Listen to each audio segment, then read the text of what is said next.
نبی کریم صلی اللہ تعالی علیہ وسلم نے ارشاد فرمایا 3 لوگ ہیں جنہیں دیکھ کے رب مسکراتا ہے۔ یا رسول اللہ صلی اللہ علیہ وسلم وہ کون کون سے؟ تو محبوب فرمانے لگے ایک وہ بندہ ساری مخلوق سوئی ہے، آدھی رات ہے، رات کا پچھلا پہر ہے، اس نے اٹھ کے وضو کر لیا، مصلی پہ کھڑا ہو گیا خدا کی یاد میں، فرمایا اسے دیکھ کے رب مسکراتا ہے جو اس کی شان کے لائق ہے۔ مسکراتا ہے اللہ۔ یہ تو سونے کا ٹائم تھا، یہ تو گہری نیند آنے کا وقت تھا، رات کا پچھلا پہر۔ رات پوے تے بے درداں نو نیند پیاری آوے تے درد منداں نو یاد سجن دی ستیاں وی آن جگاوے، اور ساون کی کالی راتوں میں جب بوندا باندی ہوتی ہے وہ راتوں کو اٹھ اٹھ روتے ہیں جب خلقت ساری سوتی ہے۔ اللہ مسکراتا ہے۔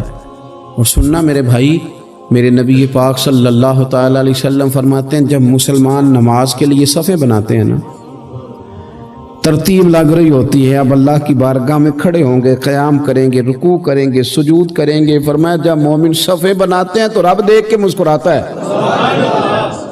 مسکراتا ہے۔ کمال ہو گئے عروج بندگی کا، جب بندے کو دیکھ کے رب مسکرائے، خدا بندے سے خود پوچھے بتا تیری رضا کیا ہے، مسکراتا ہے۔ اور میرے نبی پاک علیہ السلام فرماتے ہیں جب مجاہد جہاد کے لیے صفیں سیدھی کرتے ہیں، آج تو یہ رب کے نام پہ مرنے ہی آ گئے، یہ صفوں میں کھڑے ہوں گے، ترتیب سے لڑیں گے، ترتیب سے گلا کاٹیں گے کافروں کا یا شہادت لیں گے۔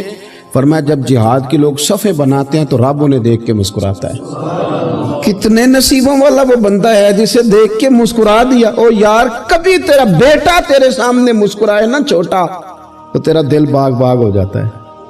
تیری ماں بیمار کسی ایک دن صحیح طرح ہنس پڑے تو طبیعت خوش ہو جاتی۔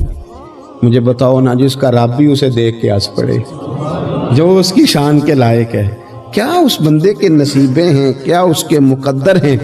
آپ اس مقام پر اپنے آپ کو لائیں۔ اب دیکھیں نا یہ حدیث ہم نے سن لی، اب ہم نے نا اس طرح صفیں نہیں بنانے جس طرح ساری دنیا، اب ذرا صفیں بھی شوق سے بنائیں گے، اب ذرا تھوڑا سا شوق پیدا کریں گے، بھئی یہ تو میں وہ کام کرنے لگا ہوں جسے دیکھ کے رب مسکراتا ہے۔ نبی پاک صلی اللہ علیہ وسلم نے فرمایا جب کو بندہ توبہ کرتا ہے نا،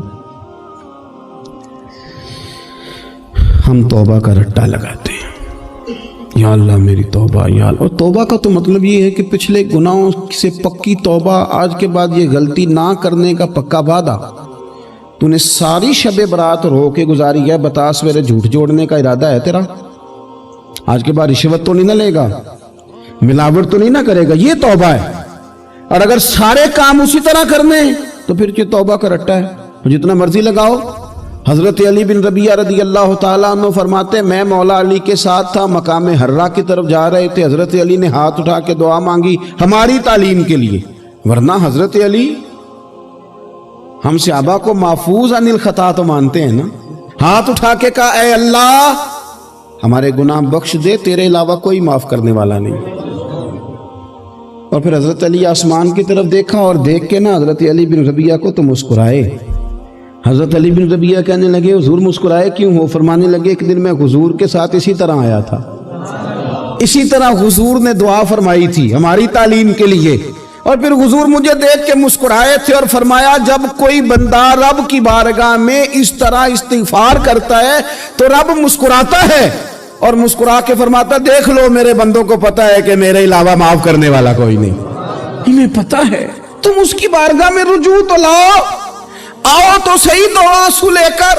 اقبال کہتے ہیں کہ موتی سمجھ کے شان کریمی نے چن لیا، قطرے دو گرے میرے ار کے انفال کے، دو میں نے آنسو بہائے تھے تو اس کے کرم نے تو موتی سمجھ کے چن لیا۔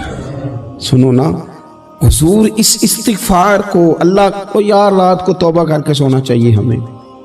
کچھ غلطیاں ہم کرنا نہیں چاہتے پر ہم سے ہو جاتی ہیں، کچھ دل ہم توڑنا نہیں چاہتے پر وہ ٹوٹ جاتے ہیں، ہماری مجبوری ہوتی ہے ٹوٹ جاتے ہیں۔ رات کو اس کی بارگاہ میں ہاتھ باندھ کے کشکول طلب دراز کر کے خوب استغفار پڑھنا چاہیے کہ مالک بندے ہیں نا کیا کریں، نفس کا ساتھ ہے، دنیا کا ساتھ ہے، خواہشات نفسانیہ، مالک معاف کر دے، درد سے توبہ، رسم نہ ہو، کہانی نہ ہو،